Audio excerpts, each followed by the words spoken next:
Meu tio foi visitado por um fantasma. Ele trabalhou numa fazenda quando ele era mais moleque, assim, sabe? Jovem adulto ali, eu acho que pela casa dos 20 anos. E qualquer coisa que eu errar nesse relato aqui, eu tenho certeza que meu pai vai lá nos comentários e vai falar: faltou isso, faltou aquilo, tem isso, tem aquilo, foi isso mesmo, entendeu? Porque meu pai assiste todos os vídeos aqui do canal e meu pai comenta em quase todos os vídeos de logo eu vou estar com ele lá no sítio, lá na casa dele, e eu tenho certeza que ele vai me bater se eu contar alguma coisa errada aqui pra vocês. Então prestem bem atenção porque eu vou caprichar nesse primeiro relato aqui. Vocês vão ver. Meu pai tinha lá seus 20 e poucos anos, ou quase 20, nessa faixa aí. E ele foi trabalhar com o meu tio, meu tio que é irmão mais velho dele, em uma fazenda, se eu não me engano, onde eles cuidavam de boi, cuidavam de vaca. Meu pai era boiadeiro mesmo lá, mexeria com os bois lá e também tinha lavoura, essas coisas assim, com coisas que meu pai trabalhou a vida inteira em sítio, fazenda e tal. E lá nesse lugar que meu pai trabalhava era um pouco separado. Eu acho que os grupos, eu posso chamar desse jeito assim, as pessoas, né, eram divididas em grupos ali, né? Então tinha um pessoal mais antigo que já trabalhava há algum tempo ali na fazenda, que ficava na casa principal lá e ficava até acho que junto ou meio que próximo assim dos donos ali do proprietário da fazenda e tal. Inclusive meu tio já trabalhava há bastante tempo lá, ficava nessa casa. E tinha um lugar onde meu pai ficava, se eu não me engano, tá? Posso estar misturando uma história ou outra aqui, aí meu pai vai me corrigir. Mas, e aí tinha um lugar onde meu pai ficava, que era um lugar meio improvisado, que era da galera que acabou de chegar, dos funcionários novos, dos moleques ali, né? Que era afastado e que era, tipo, realmente junto com um galpão, um celeiro. Não sei qual que é a melhor forma de falar. Meu pai ficava nesse quarto afastado, né? Então tínhamos a casa principal, tinha as outras casinhas ali e tinha o lugar onde meu pai ficava. Nessa fazenda que meu pai trabalhou, tinha uma história muito famosa na estrada da fazenda, que meu pai ficou sabendo depois, foi entender melhor, de uma mulher, uma famosa noiva da estrada, uma famosa mulher de branco na estrada que de vez em quando aparecia. Eu não lembro bem se meu pai já tinha visto alguma coisa, se alguém ali já tinha visto e contado pro meu pai, mas meu pai tinha conhecimento desse fantasma e dessa assombração, dessa mulher que ficava ali pela estrada ali, sabe, dessa fazenda ali. Enfim, não sei se meu pai sabe como como foi o acidente que levou essa mulher a falecer ali na estrada. Depois eu converso com meu pai pode recontar da maneira dele essa história pra vocês. E beleza, meu pai a vida inteira gostou muito de escutar um radinho ali, ele sempre teve um radinho ali do lado da cama dele, e aí ele dormia lá sozinho nesse quarto, isolado da galera lá no meio do nada. Não tinha muito assim energia elétrica, muita coisa assim, tô falando aí de, sei lá, anos 70, se eu não me engano, fazendo as contas de cabeça aqui. E aí meu pai tinha um radinho, a pilha dele ali, e a iluminação do quarto dele era velas ali, né? E um dia, tranquilão, sossegado lá de noite, escutando o radinho amém dele, ele com as velinhas acesas e tal, se deitou pra dormir, pra passar a noite tranquilo, caminha encostada na parede, assim, sossegado, cabeça ali olhando pro radinho, olhando pro horizonte, pra janela ali tal, que tava fechada, mas dava uma visão pro lado de fora. Ele viu uma mulher de branco passando pela janela, alguma coisa assim, vindo, né? E ele ficou olhando, e aí ele meio travado, sem poder fazer muita coisa, essa mulher entrou dentro do quarto dele, e assim ele, travado, olhando de canto, sabe? Naquele momento ele teve uma espécie de paralisia do sono. Ele congelou. Ele sentiu uma coisa muito ruim, sabe? Um arrepio, uma sensação muito ruim assim mesmo, e ele travou. Eu não lembro bem, mas eu acho que as velas do quarto ali já não estavam iluminando direito, o negócio ficou bem sinistro mesmo assim. Essa mulher veio até ele, parou do lado da cama dele, ele olhando de canto porque ele estava meio travado, meio virado assim, né? Essa mulher pulou ele, passou assim, sabe, por cima dele na cama, e ele sentiu aquilo passando e se deitou do lado dele na cama assim, sabe? Ficou deitada do lado dele. Uma coisa que meu pai sempre comenta quando ele conta essa história é que tinha um costume de, sabe, sempre o homem dormir na ponta da cama assim, né, ou não sei se é exatamente do lado que sai, né, e a mulher dormia do lado da parede, né, era um costume assim de tipo casais mais velho. E meu pai nessa época eu acredito que ele era solteiro, nem conhecia minha mãe ainda, dada do tipo, né, então não tinha uma mulher, mas ele sabia que existia esse hábito. Aí a assombração pulou ele e deitou do lado dele na cama e ficou ali durante um tempo. E ele travado, sem poder fazer nada, sem entender. A temperatura do quarto baixando, aquele frio, ele arrepiado, aquela sensação de ter alguma coisa deitado do lado dele ali na cama, e não era pra ter nada nem ninguém ali. E ele lá travadinho, travadinho. Ele tentava se mexer, ele tentava falar, ele tentava fazer alguma coisa e nada. E nada de... Não podia fazer nada. Aí ele ficou um tempo com aquilo lá, né, com aquela coisa, com aquela assombração, com aquela entidade, sei lá, do lado dele na cama. Do mesmo jeito que ela veio. Ela saiu, despulou ele, né, passou novamente por cima dele, saiu assim do quarto pela porta da frente e foi embora.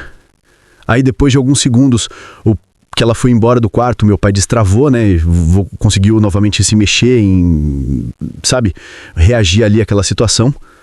E aí só restou respirar, fazer uma oraçãozinha ali e olhar pro resort, se certificar que não tinha mais nada parado do lado de fora do quarto dele e pensar naquilo tudo que tinha acontecido. No outro dia ele contou para as pessoas que trabalhavam ali para ele, contou pro meu tio, contou pro resto da galera, e o resto da galera também tinha certeza, assim como ele, que ele tinha dormido ali, que ele tinha se deitado ali com uma assombração naquele dia. Eu tava no corredor de casa, parado ali encostado no muro, esperando meu irmão entrar. Minha mãe estava dentro de casa, meu pai estava prestes a chegar e meu irmão deveria entrar a qualquer momento. Fiquei ali, com meus 8 ou 9 anos, parado, atento, esperando. Só que o tempo começou a passar e nada do meu irmão vir. 1 minuto, 2, 3, 5 minutos talvez. Era estranho, porque já era para ele estar dentro de casa. De repente, eu arrepiei inteiro. Uma sensação horrível, daquelas que eu já tinha sentido poucas vezes, sempre antes de acontecer alguma coisa estranha. O ar ficou pesado, gelado, como se algo tivesse me pressionando por dentro. E foi nessa hora que eu olhei para o lado. Do meu lado, parado a poucos centímetros, eu vi o peito de um homem. Não vi o rosto, não conseguia, mas eu vi claramente uma camiseta amarela. Abaixei o olhar e vi uma calça jeans. Não dava para ver os pés porque estava tudo muito escuro, só uma fração de claridade lá do fundo da casa iluminava um pouco a silhueta dele. Meu pai tinha uma única camiseta amarela, que ele só usava porque minha mãe insistia. Então pensei, é o meu pai. Só que a sensação ruim foi piorando.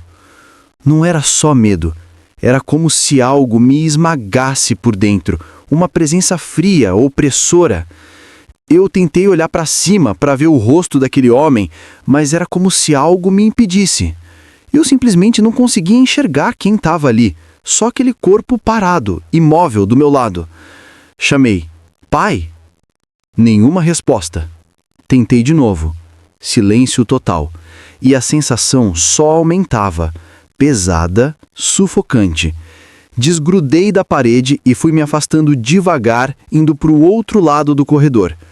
E naquele movimento, eu tive a impressão, não sei se aconteceu de verdade, de que a figura virou na minha direção, como se fosse avançar.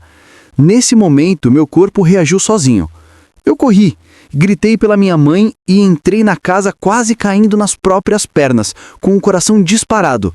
Fui direto para a cozinha, depois para a sala, tremendo, dizendo, mãe, o pai tá me assustando, o pai tá me assustando. Quando cheguei na sala, minha mãe já tinha levantado para ver o que estava acontecendo. E ali, no sofá, completamente tranquilo, estava o meu pai, deitado, assistindo ao Jornal Nacional. Meu irmão estava sentado nos pés dele, rindo da minha agonia sem entender nada. Eu não sabia dizer se meu irmão tinha entrado enquanto eu corria, se meu pai tinha chegado pela porta da sala. Eu só sabia que os dois estavam ali dentro fazia tempo, enquanto eu estava sozinho no corredor com aquilo. Minha mãe acendeu as luzes e foi lá fora, e ficou ali um bom tempo. Ela sempre teve uma sensibilidade forte. Acreditava em muita coisa, sentia muita coisa, e eu sei que, se ela não tivesse notado nada de estranho, teria voltado para dentro e me xingando, dizendo que era imaginação, que eu estava impressionado. Mas ela voltou calma, séria, mas calma. Mandou eu ir tomar banho, depois meu irmão, e disse que aquela noite a gente ia fazer uma oração antes de dormir. Depois conversou com meu pai num canto. E nos dias seguintes ainda levou a gente para benzer, como fazia quando percebia algo errado. Meu pai até colocou uma luz no corredor e às vezes ele mesmo ia conferir o local, como se também tivesse ficado incomodado. Hoje, adulto, eu gostaria de conversar com minha mãe sobre isso, perguntar o que ela sentiu naquele dia, mas ela faleceu quando eu tinha 12 anos. Sinto que ela viu ou percebeu algo que nunca me contou. Algo que, de alguma forma, confirmou a presença que eu vi ali. Aquela figura parada, ao meu lado, silenciosa, me encarando sem rosto. Aquela foi a primeira vez em que senti que tive contato direto com algo que não era deste mundo. E até hoje, quando lembro daquele corredor escuro, ainda sinto o mesmo arrepio que subiu pelas minhas costas naquela noite. Quando eu era criança, meus finais de semana quase sempre aconteciam em sítios ou fazendas. Ou íamos para a fazenda onde meu pai trabalhava, ou para o sítio da minha tia, onde sempre havia primos, crianças da vizinhança e aquele ambiente tranquilo de roça. Sempre que chegávamos lá, já existia um grupinho de amigos esperando para brincar, correr pelo pasto, explorar o mato e inventar aventuras. Eu tinha um primo mais velho, bem mais velho mesmo, e ele era do tipo sério, nada de ficar inventando história ou tentando assustar os mais novos. Os amigos dele eram assim também, gente mais velha, tranquila, nada daquela molecada que gosta de assustar os outros. E foi justamente um deles que viveu algo que marcou tanto que virou assunto sempre que eu ia visitar o sítio. Esse amigo do meu primo era acostumado a andar sozinho pelos sítios do pai. A família dele tinha 2 propriedades. Uma ficava perto da casa da minha tia e a outra ficava mais adiante, depois de uma estrada de terra e de algumas chácaras. Às vezes, ele saía caminhando sozinho, atravessava a estrada, passava pelos sítios vizinhos e ia até a outra propriedade da família, onde havia uma casinha simples, usada apenas para guardar ferramentas. Lá também havia um pequeno milharal. Em um desses dias, ele resolveu ir até essa casinha. Era de dia, sol alto. Ele estava lá mexendo nas coisas, olhando ferramentas, arrumando alguma coisa aqui e ali. O cachorro que o acompanhava saiu correndo para algum canto atrás de um cheiro. Tudo parecia normal. Até que ele virou para o milharal. Ali, entre os pés de milho, estava uma mulher de branco, parada, olhando diretamente para ele. Ela não se mexia, não dava um passo, não fazia gesto nenhum. Ele ficou confuso, tentando entender quem era aquela mulher. Não havia ninguém morando naquele pedaço de terra. Ele levantou a mão e tentou dar um tchau tímido, mas ela não reagiu. Ficou ali, completamente imóvel. Ele perguntou: "A senhora quer alguma coisa?" Mas não houve resposta. Enquanto ele tentava entender a situação, o cachorro voltou, e assim que viu a mulher, se transformou. Um cachorro manso, criado solto, que nunca latia para ninguém, agora estava completamente fora de si. Rosnava, latia sem parar, avançava como se quisesse proteger o dono. Esse comportamento deixou o garoto ainda mais desconcertado. Ele olhou para o cachorro, depois para a mulher, que continuava parada, olhando fixamente. Foi então que uma sensação ruim, gelada, começou a subir por ele. Aquela intuição de que algo estava muito errado. A mulher não se movia. O cachorro parecia desesperado e ele começou a sentir medo de verdade. Sem pensar 2 vezes, ele juntou as coisas e saiu correndo do sítio. No caminho, encontrou um vizinho do pai dele. Contou o que tinha visto. Disse que o cachorro tinha enlouquecido, que havia uma mulher parada no meio do milharal. O vizinho resolveu ir até lá com ele. Quando chegaram, o cachorro ainda estava agitado, latindo para o milharal, como se ainda enxergasse algo entre as plantas. Mas os dois, o garoto e o adulto, não viam absolutamente nada. Não havia tempo para alguém ter fugido. O milharal era pequeno, dava para ver até o outro lado, era só atravessar. Se alguém corresse, seria visto. Se tentasse se esconder, faria barulho. Mesmo assim, não havia ninguém. Nada. O vizinho pegou uma foice, abriu caminho entre os pés de milho, mexeu nas folhas, tentou ver se alguém estava agachado ali dentro. Ele também disse que sentia um arrepio estranho, enquanto caminhava entre as plantas. Os dois circularam o terreno todo, olharam cada canto. A figura havia simplesmente desaparecido, da mesma forma misteriosa como tinha aparecido. Aquilo marcou todo mundo. Virou assunto das crianças, dos adolescentes, dos adultos. Eu mesmo, depois de ouvir a história, fui até o local com outros primos só para tentar imaginar como tinha sido. E até hoje eu lembro exatamente do jeito que meu primo contou. Plantações sempre tiveram algo estranho. Quanto mais isoladas, mais energia pesada parece ter. Não sei explicar. E não foi a única história daquele lugar, não. Pessoas que trabalhavam com trator já viram figuras no meio da plantação, no meio da madrugada. O próprio meu pai já contou sobre ter visto uma vez uma família inteira caminhando dentro de um milharal às 2 da manhã, no meio do nada.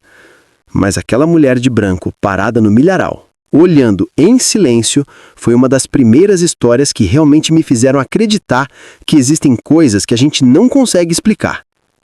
E até hoje, quando passo perto de um milharal isolado, lembro desse relato e sinto um arrepio subir pelas costas. A velha na janela. Esse foi um dos relatos mais estranhos que já ouvi, porque veio de duas pessoas diferentes, em momentos totalmente separados, e ambas contaram exatamente a mesma coisa. E para completar, eu mesmo tive a oportunidade de conhecer o lugar, e posso dizer, a energia ali é realmente pesada. Tudo começou muitos anos atrás, quando eu comprei minha casa em Indaiatuba. Ainda era tudo muito simples, faltava muro, garagem, acabamento, e o mesmo acontecia com a casa do vizinho ao lado. Por vários anos convivemos com obras, pedreiros e aquele barulho todo típico de construção. Um domingo à tarde, estávamos fazendo um churrasquinho, assistindo o jogo, eu, meu vizinho e o mestre de obras que estava reformando a casa dele. Conversa vai, conversa vem, meu vizinho perguntou como estava a obra que o pedreiro fazia em outro lugar antes de voltar para ali. Ele disse que estava tudo bem, que a casa era bonita e que o trabalho andava rápido. Mas comentou, meio desconfortável, que o povo daquela região era esquisito. O motivo do incômodo dele era simples e assustador. Toda vez que ele trabalhava sozinho, tinha a sensação de estar sendo observado. E não era exagero. Ele dizia que sempre que olhava para o lado, via uma senhora muito velha, parada na janela da casa vizinha, encarando ele fixamente, sem piscar, sem se mover. Ele nunca entendia por que ela ficava ali, imóvel, olhando para ele como se estivesse vigiando. O tempo passou, e muito tempo depois, um outro conhecido, um amigo de balada, da época que tinha família naquela mesma região, contou algo idêntico. Ele às vezes dormia na casa dos parentes, que ficava no mesmo antigo loteamento rural onde o pedreiro havia trabalhado. E disse que detestava dormir lá. Ele dizia sentir um peso no ambiente, algo que deixava o ar diferente, como se alguém o observasse. E aí veio a parte que me deixou arrepiado. Ele contou que já tinha visto 2 ou 3 vezes uma velha parada na janela da casa ao lado. Só que todos sabiam que aquela casa estava abandonada há anos. Ninguém morava lá. E mesmo assim, sempre no mesmo lugar, na mesma janela, a velha aparecia. Quando ele disse isso, tudo fez sentido. Era exatamente o mesmo lugar onde o pedreiro tinha visto a tal senhora. Mais tarde, encontrei o mestre de obras de novo e fui comentar sobre a coincidência, mas nem precisei terminar de falar. Assim que toquei no assunto, ele já ficou nervoso. Disse que um dia, incomodado com a velha observando-o, chamou o rapaz que instalava pisos para ir até a casa abandonada ver se havia alguém lá. Chegaram perto da janela. Silêncio. A casa estava completamente vazia. Poeira, portas quebradas, cheiro de mofo. Ninguém morava lá há muito tempo. Mesmo assim, ele jurava que a velha o observava todos os dias. A confirmação veio quando conversou com moradores antigos e com o vigia noturno do bairro. Eles disseram que, de fato, ninguém morava naquela casa e que muitos já tinham visto a mesma velha olhando pela janela, e que aquilo era uma assombração conhecida pelos moradores mais antigos. O pedreiro ficou branco ao ouvir isso, e eu também. A velha da janela não era uma pessoa. Era um olhar que surgia e desaparecia. Um olhar que nunca piscava. Uma presença que todos viam, mas que nunca deveria estar ali. E até hoje, quem passa pela rua à noite jura sentir alguém observando por aquela mesma janela abandonada.